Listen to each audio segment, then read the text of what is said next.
नमस्कार, नम्रताज रेसिपीमध्ये आपले खूप खूप स्वागत. तर आज आपण महाराष्ट्राची सर्वांचीच आवडती, महाराष्ट्रातच काय जगभरात प्रसिद्ध असलेली झणझणीत, चमचमीत आणि अस्सल चवीची मिसळ पाहणार आहोत. नाश्ता सेंटरमध्ये जशी मिसळ मिळते तशी चव घरी यावी यासाठी इथे मी एक सिक्रेट ताजा ओला मसाला बनवून ही मिसळ बनवणार आहे. ही मिसळ इतकी चविष्ट लागते की तुम्ही एकदा या पद्धतीने जर बनवाल तर पुन्हा पुन्हा अशाच प्रकारे बनवून खाल. रेसिपी नेहमीप्रमाणेच साधी, सोपी आणि सुटसुटीत अशी आहेच. तेव्हा व्हिडिओ अगदी शेवटपर्यंत पहा आणि मुख्य म्हणजे नम्रताज रेसिपीला सबस्क्राईब करा. अगदी निःशुल्क आहे आणि सोबतचे बेल आयकॉनही प्रेस करा, म्हणजे मी जे नवनवीन व्हिडिओ बनवेन त्याचे नोटिफिकेशन तुमच्यापर्यंत पोहोचेल. लाईक करा आणि आपल्या मित्रमैत्रिणींना शेअर करा. चला तर मग जास्त वेळ न घालवता मिसळ बनवायला सुरुवात करूया. मिसळ बनवण्यासाठी प्रथम आपल्याला कडधान्य उकडून घ्यायचे आहे. त्यासाठी इथे मी गॅसवर एक कुकर गरम करत ठेवला आहे. त्यामध्ये 2 चमचे तेल घालूया. तेलाचे प्रमाण तुम्ही तुमच्या आवडीनुसार इथे कमी जास्त करू शकता. आता तेल गरम झाल्यावर त्यात 1 चमचा मोहरी, 1 चमचा जिरे आणि पाव चमचा हिंग घालूया आणि फोडणी अगदी व्यवस्थित तडतडू देऊया. आता जिरे मोहरी अगदी व्यवस्थित तडतडल्यावर त्यात 1 मोठी वाटी मोड आलेली मटकी घालूया. इथे मी फक्त मटकी घेतली आहे. तुम्ही अर्धी वाटी मूग आणि अर्धी वाटी मटकी घेऊ शकता. आता फोडणीत मटकी साधारणतः 1 ते 2 मिनटे व्यवस्थित परतून घेऊया. मटकी परतत असताना त्यात आपण आता पाव चमचा हळद आणि चवीनुसार मीठ घालूया आणि मटकी अगदी व्यवस्थित तेलात परतून घेऊया. मटकी व्यवस्थित परतून झाल्यावर त्यात आपण आता 1 ग्लास गरम पाणी घालूया आणि कुकरचे झाकण लावून साधारणतः 4 शिट्या कुकरच्या करून घेऊया. आता कुकरच्या शिट्या होईस्तोवर इथे मी दुसऱ्या गॅसवर एक पॅन गरम करत ठेवला आहे. त्यामध्ये खडे मसाले भाजून घेऊया. त्यामध्ये प्रथम 1 चमचा धणे, 4 ते 5 मिरी, अर्धा चमचा शहाजिरे, अर्धा चमचा खसखस, 1 दालचिनीचा तुकडा, 1 तमालपत्र आणि 2 हिरव्या वेलच्या घालूया आणि त्यात 1 चमचा तेल घालून त्याचा सुवास सुटेस्तोवर आपण खमंग हे खडे मसाले भाजून घेऊया. मसाले भाजत असताना गॅस मंदच ठेवायचा आहे, नाहीतर खडे मसाले करपण्याची शक्यता असते आणि भाजीमध्ये कडवट चव येण्याची शक्यता असते. ही काळजी जरूर घ्यावी. साधारणतः 2 मिनिटानंतर आपण पाहू शकता खडे मसाले अगदी खमंग भाजले गेले आहेत आणि त्याचा सुवास किचनमध्ये दरवळतो आहे. आता ह्या स्टेजमध्ये त्यात 1 उभा चिरलेला कांदा आणि 4 ते 5 लसूण पाकळ्या आणि अर्धा इंच आले घालूया आणि गॅस मंद करूनच कांदा आणि हे सर्व जिन्नस अगदी व्यवस्थित खरपूस भाजून घेऊया. साधारणतः 1 मिनिटभर कांदा अगदी व्यवस्थित परतून घेतल्यावर त्यात पाव वाटी सुक्या खोबऱ्याची काप घालूया. सुके खोबरे तुम्ही तुमच्या आवडीनुसार इथे वापरू शकता. आता गॅस मंद करूनच आपल्याला अगदी 2 ते 3 मिनिटे हे खडे मसाले आणि कांदा खोबऱ्याचे वाटण व्यवस्थित भाजून घ्यायचे आहे. हे भाजत असताना इथे आपण पाहू शकता 1 कुकरची शिटी झाली आहे. आता गॅस मंद करूनच आपल्याला कांदा आणि बाकीचे सर्व जिन्नस बदामीसर रंग येईस्तोवर अगदी व्यवस्थित भाजून घ्यायचे आहे. आपण पाहू शकता कुकरची 1 शिटी झाली आहे. अजून आपल्याला 2 शिट्या करून घ्यायच्या आहे. तिसरीही शिट्टी झाली आहे. आता अजून 1 कुकरची शिट्टी करून आपण गॅस बंद करणार आहोत. आता हे वाटण आपण पाहू शकता अगदी व्यवस्थित भाजून तयार झाले आहे. ते आपण एका प्लेटमध्ये काढून थंड करून घेऊया. थंड झाल्यावर ते आपण मिक्सरमधून बारीक अशी त्याची पेस्ट तयार करून घेणार आहोत.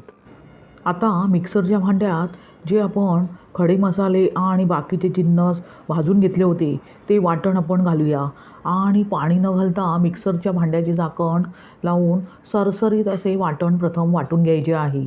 त्यानंतर त्यात आपण गरजेनुसार पाणी घालून अगदी बारीकसर अशी पेस्ट करायची आहे. आपण पाहू शकता अशा प्रकारे अगदी बारीकसर अशी पेस्ट तयार करून घ्यायची आहे. खडे मसाले अगदी व्यवस्थित वाटले गेले पाहिजेत इतपत आपल्याला बारीकसर अशी पेस्ट तयार करून घ्यायची आहे. आता लगेचच आपण मिसळ बनवायला घेऊया. त्यासाठी इथे मी गॅसवर 1 कढई गरम करत ठेवली आहे. कढई गरम झाल्यावर त्यात 2 चमचे तेल घालूया. तेल तुम्ही तुमच्या आवडीनुसार इथे वापरू शकता। आता तेल गरम झाल्यावर त्यात एक बारीक चिरलेला कांदा आणि 4 ते 5 कढीपत्त्याची पाने घालूया आणि गॅस मीडियम ठेवून कांदा अगदी बदामीसर रंग येईस्तोवर व्यवस्थित परतून घेऊया। साधारणतः 2 मिनिटानंतर आपण पाहू शकता कांदा अगदी बदामीसर झाला आहे। आता ह्या स्टेजमध्ये आपण त्यात पावडर मसाले ॲड करूया। त्यामध्ये अर्धा चमचा मालवणी मसाला, पाव चमचा लाल तिखट, पाव चमचा हळद आणि 1 चमचा धनेपूड घालूया। मसाल्यांचे प्रमाण तुम्ही तुमच्या आवडीनुसार इथे कमी जास्त करू शकता। आता पावडर मसाले करपू नये म्हणून त्यात 2 ते 3 चमचे पाणी घालूया आणि अगदी व्यवस्थित परतून घेऊया। त्यामुळे मसाले करपणारही नाहीत आणि अगदी त्याचा कच्चेपणाही व्यवस्थितपणे निघून जाईल। आता गॅस मीडियम ठेवूनच आपल्याला हे मसाले अगदी व्यवस्थित परतून घ्यायचे आहेत। आपण पाहू शकता मसाले अगदी तेलात व्यवस्थित परतले गेले आहेत। आता त्यात आपण एक टोमॅटोची प्युरे घालूया। इथे मी टोमॅटो मिक्सरमधून अगदी बारीक अशी त्याची पेस्ट तयार करून घेतली आहे। आता गॅस मीडियम ठेवूनच टोमॅटो अगदी त्याचा कच्चेपणा जाईस्तोवर साधारणतः 2 ते 3 मिनिटे व्यवस्थित परतून घ्यायचा आहे। आता टोमॅटोचा कच्चेपणा जाण्यासाठी इथे मी कढईवर झाकण ठेवत आहे आणि 2 मिनिटे अगदी गॅस बंद करून ही प्युरी व्यवस्थित शिजवून घेणार आहे। आपण पाहू शकता टोमॅटोची प्युरी अगदी मसाल्यामध्ये व्यवस्थितपणे मिक्स झाली आहे।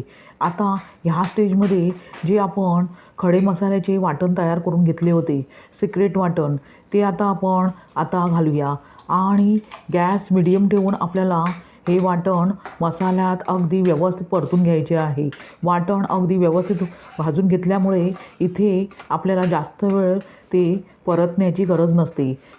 साधारणतः 1 ते 2 मिनिटानंतर आपण पाहू शकता मसाले अगदी पूर्णपणे ग्रेव्हीमध्ये मिक्स झाले आहेत। आता पुन्हा त्याचा कच्चेपणा थोडासा जावा यासाठी पुन्हा कढईवर झाकण ठेवायचे आहे आणि अगदी वाटण व्यवस्थित शिजवून घ्यायचे आहे। आपण पाहू शकता ग्रेव्हीमध्ये मसाले अगदी व्यवस्थितपणे मिक्स झाले आहेत। आता आपण ह्या स्टेजमध्ये त्यात जी उकडवून घेतलेली मटकी आहे ती आपण त्यामध्ये घालूया आणि अगदी चमच्याने व्यवस्थित मिक्स करून घेऊया। आपण पाहू शकता सर्व जिन्नस अगदी व्यवस्थित मिक्स झाले आहेत। आता ज्या मिक्सरच्या भांड्यात आपण वाटण वाटून घेतले होते त्यात अर्धा ग्लास गरम पाणी घालून ते आपण ह्या ग्रेव्हीमध्ये घालूया आणि अगदी व्यवस्थित मिक्स करून घेऊया। त्यानंतर चवीनुसार मीठ घालून भरपूर बारीक चिरलेली कोथिंबीर वरून पेरूया आणि पुन्हा चमच्याने ग्रेव्ही अगदी व्यवस्थित मिक्स करून घेऊया। मटकी उकडून घेतानाच आपण त्यामध्ये चवीनुसार मीठ घातले होते, त्यामुळे इथे ग्रेव्हीचा अंदाज घेऊनच मीठ घालायचे आहे, नाहीतर ग्रेव्ही हार्ड होण्याची शक्यता असते। आपण पाहू शकता अशा प्रकारे मटकी अगदी व्यवस्थित उकडून घ्यायची आहे, त्यामुळे त्याची चव अगदी ग्रेव्हीमध्ये व्यवस्थित उतरते। आता अशा प्रकारे सर्व जिन्नस म्हणजेच आपण जे सिक्रेट वाटण त्यामध्ये घातले आहे त्यातील खड्या मसाल्याची पुरेपूर चव ह्या ग्रेव्हीमध्ये उतरावी त्यासाठी आता कढईवर झाकण ठेवूया आणि गॅस मीडियम ठेवूनच एक दणदणीत वाफ येऊ देऊया, म्हणजे आपली मिसळ पूर्णपणे खाण्यास तयार होईल। साधारणतः 3 ते 4 मिनिटानंतर आपण पाहू शकता मिसळीला अगदी दणदणीत अशी वाफ आली आहे आणि घरभर मिसळीचा सुगंधही दरवळतो आहे। आता लगेचच गॅस बंद करूया आणि मिसळ सर्व करूया। अशा प्रकारे तयार झाली घरगुती साहित्यात अगदी अस्सल चवीची, बघताक्षणी तोंडाला पाणी सुटणारी, झणझणीत आणि चमचमीत अशी मिसळ। तुम्ही अशाच प्रकारे मिसळ बनवून पहा आणि त्याचा आस्वाद घ्या। तुम्हाला ही रेसिपी कशी वाटली ते कमेंट करून सांगा आणि मुख्य म्हणजे नम्रताज रेसिपीला सबस्क्राईब करा, अगदी निःशुल्क आहे आणि सोबतचे बेल आयकॉनही प्रेस करा, म्हणजे मी जे नवनवीन व्हिडिओ बनवेन त्याचे नोटिफिकेशन तुमच्यापर्यंत पोहोचेल। लाईक करा आणि आपल्या मित्रमैत्रिणींना शेअर करा। पुन्हा भेटूया अशाच झणझणीत, चमचमीत आणि चटपटीत रेसिपीसह। धन्यवाद। श्री स्वामी समर्थ।